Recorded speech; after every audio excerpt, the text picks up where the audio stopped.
Hey friends! Welcome back to our channel. I'm Lynn Allure. If you are new here on this channel, we talk a lot about personal development, making money, saving money, investing money, and overall just being a better you.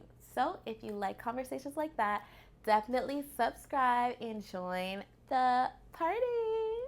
Also, don't forget to press that like button. Actually, smash that like button because the like button really helps with these videos. Okay, so we're gonna go right into our side hustle that you might not have thought of. So the side hustle idea that you might not have thought about is a various amount of potential job opportunities, but I'm gonna categorize them as one, and that is to become a part of the machine, a part of the team, a part of the operation. Now you might be thinking, what does that mean? Okay, so hear me out. A lot of people often say things like, oh, I would love to become a YouTuber, but I don't like being in front of the camera. Or they might have always wanted to be a professional athlete, but unfortunately it just didn't work out for them. Or maybe you did want to become a YouTuber, but it's just not working out for you. You've been doing it for many years. It's getting draining, it's getting old. You don't want to do it anymore. However, there are skills that you have pertaining to that certain profession that you're able to assist with and become a part of the machine. So guys, I used a YouTuber and a professional athlete as examples in this video, but this advice and these tips work for literally any profession worldwide, whether it's your favorite growing YouTuber or the local athlete, all the way up to a local politician or the local hotspot restaurant in your neighborhood or growing hotspot restaurant in your neighborhood. These tips and advice work for literally every single profession. Now, I'm going to use a YouTuber for an example. If you think about your favorite television show that comes out weekly, there are so many different components that come together in order for you to see what you see on the television. For example, a talk show. You might only see those 5 talk show hosts up there talking every day, but in actuality, behind the scenes, we have the producer, the director, the videographer, the editor, the makeup artist, the hairdresser, the stylist, the distribution team, the marketing team, the PR team, the person who writes the scripts. There are so many different components and avenues that come together in order to make this one thing happen. Now, in the case of being a YouTuber, that one person who you see on screen that makes videos once every week, twice every week, 3 times every week, unless they outsource, they are the makeup artist, they are the hairdresser, they are the producer, the director, the writer, the editor, the distribution, the marketing team, the PR team. They do everything, right? And unless they're outsourcing, they're doing all of this by themselves. And at each individual stage, each step of the process, it requires so much work and so much energy. So if you know that there's something that you're good at doing, you can pitch your services. This is not something that the YouTuber or whoever the talent is going to advertise. They're not going to say, looking for someone to edit my videos, looking for someone to translate my subtitles. Like, they're not going to advertise these things because naturally, if you're used to doing it all yourself, you're probably not even thinking that you can outsource this step. For example, one of my best friends edits videos for me because he noticed I'm constantly complaining about editing. I hate it so much. I hate editing my videos so much.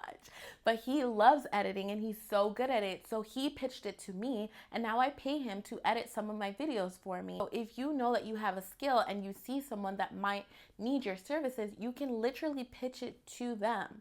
The same thing goes for an athlete. Maybe you wanted to become a professional athlete and it didn't work out for you, but you're really good at communications. You can now be that person's marketing manager or PR agent. You can pitch your services to local athletes or college athletes or whatnot. You can say, hey, I will contact companies on your behalf to acquire brand deals. If those companies are interested, I will propose to you what they are offering. And if you guys are interested in working together, because I acquired this brand deal for you, I will take 20%. And a lot of, I hate this term because it's so cringy, but influencers or local athletes or people with a large following or large community, a lot of times brands are just reaching out to the talent directly and it can get overwhelming. So you can literally send out the same template to almost every type of influencer or talent that you're interested in representing, and then create a media kit for each of those individuals and literally just pitch to brands. And once you acquire a brand deal for the talent, right there, you've earned 20% for just sending off emails. For an athlete, you can be a personal trainer. Whatever you know how to do surrounding that profession that interests you. You don't necessarily need to be the face of the company, the brand of the company, the on-screen talent. You can be whatever that talent needs. There are so many different components and so many different avenues that have to come together in order for this to work. So I know that you guys really love these side hustle videos because they spark ideas for you and spark motivation for you to start a side hustle business, and I love that. I love doing these type of videos too because I learn about new side hustles and new ways to make money, new ideas. But I really want to mention that I can give side hustle ideas all day, every day, but if your mentality isn't in the right space, then you're never going to start and you're never going to do anything. So it's very important to check the mental space that your mindset is in. I saw this meme that was like, it's easy to spot a yellow car when all you're thinking about is a yellow car. I know when I was looking to buy the car that I have right now, I wanted my car so bad. The 2 weeks prior to me buying my car, all I would ever see on the road is my car, literally the exact replica of the exact car that I wanted. I was passing hundreds of cars every day, but that's the only thing I would see and the only thing I would notice because that's what I was fixated on and that's what I wanted the most. That's how your brain functions. If you're thinking about ways to make money, every opportunity you see, you're kind of like, I wonder how I can monetize that. I wonder how I can turn that into a stream of revenue. So make sure before you start any type of side hustle or any type of side business that your mentality is in the right place. Your brain is like the YouTube algorithm. You watch one wedding video and that's all you're gonna get suggested for the next little while on YouTube. You'll watch like one YouTube couple prank and then for the next few hours, that's all YouTube is suggesting to you, like more and more couple pranks, and you're like, what the heck is going on? Your brain works the same way.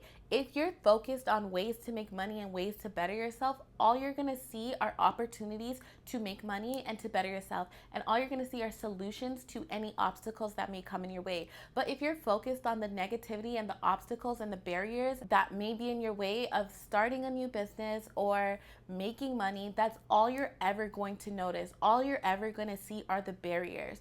So just keep that in mind when you're thinking about starting your side businesses and also when you hear of suggestions and other ways to make money. I know in my very first side hustle video, I had mentioned that you can become a freelance makeup artist or a freelance beauty service provider.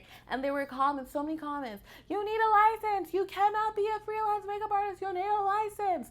Well, if that's an obstacle in your state, then there are ways over and around every obstacle that comes into your way. For example, if you wanted to be a freelance makeup artist, you can start with your friends and family. Your friends and family is not checking for your license in order for you to start. Also, if you wanted to do clients on a larger scale, look up the cheapest and fastest way to get your license if you know that you already know your ish when it comes to doing makeup. If you fixate your mind on focusing on the barriers, then hearing something like, oh, I need a license to start this sort of profession, hearing that is going to cripple you or hinder you from starting. But if you're fixated on finding solutions, you're gonna hear, okay, I need a license. But there's plenty of freelance makeup artists out there, so they must have done it somehow.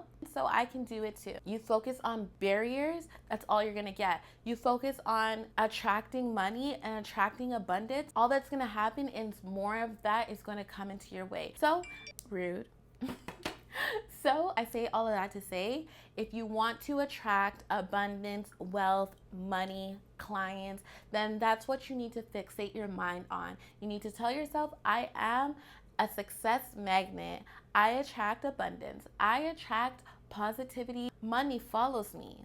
Banana follows me.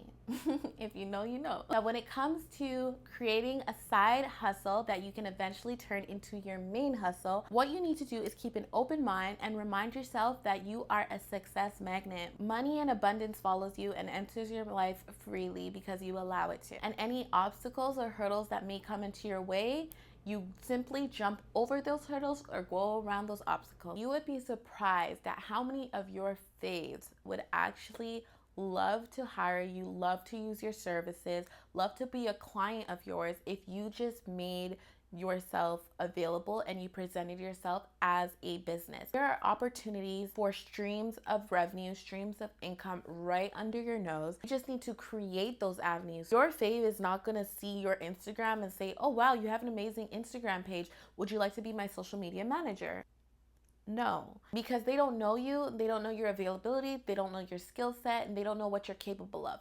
But if you know that you're great at social media, your Instagram looks amazing, it's aesthetically pleasing. Your fave's Instagram, not so much. Literally present yourself as a business, send a professional email and say, hey, this is what I offer, and I feel that I can be a assistance to you. I feel that I can be an asset to your team. Honestly, there's no harm in trying. It's free to send an email. If they're not interested, they're not interested. If they don't have the budget for it, they don't have the budget for it. And even if they don't need it now, they might need it in the future. Or maybe if they don't personally need it, another one of their colleagues in that space might need it. And so there's no harm in trying. Your ideal client and your ideal customer is sitting right under your nose sometimes, and you don't even realize it. The perfect opportunity isn't gonna come knocking at your door. Sometimes you need to go out and get it. You create your own opportunities for wealth. You see an opportunity and you go for it. You might have had that friend. I know I did when I was 19. I had a friend, he was a bit older than me, but literally everywhere he went, he was like, oh, you can buy those, sell those, da-da-da. Like literally everything he spoke about, he was thinking about how to turn that into money, how to turn that into a business. And at the time I was 19, I was like, wow, this guy really thinks about money a lot. Everything to him is money. Like, that's kind of crazy. But now, a few years later, I'm like, wow, that's why he was so successful. That's why he came from nothing and now he is so successful. And I totally get it, because to him, everywhere he goes, he sees an opportunity for money. And that's the mentality that I found myself on lately. I'm always seeing opportunities to turn things into a revenue stream and income. And so your ideal side hustle is literally right in front of you, but you're looking over it, you're looking past it, you're thinking about what other people are doing with their businesses and what other people are doing to succeed, but you're not realizing that you are needed right where you want to be. You're not looking at yourself to see how you can provide value and how you can add value to that situation. So just think about your favorite industry or whatever excites you or whatever you want to do and how you can add value to that space. That's basically the end of this video. That is the side hustle idea that is right under your nose. The side hustle idea that you never thought about but is right in front of you. That is it. It's to become a part of the machine, a member of the team, a piece of the puzzle, to become one of the vital and necessary steps in order to get things done. I love hearing it all the time of people who created their own lane, and I would love to hear if you've ever had an experience like that where you created your own job role, your own lane, your own source of revenue. Leave it down below in the comments. I would love to know. I love you guys so much. Love you to the moon and back. Be true to you. Mwah.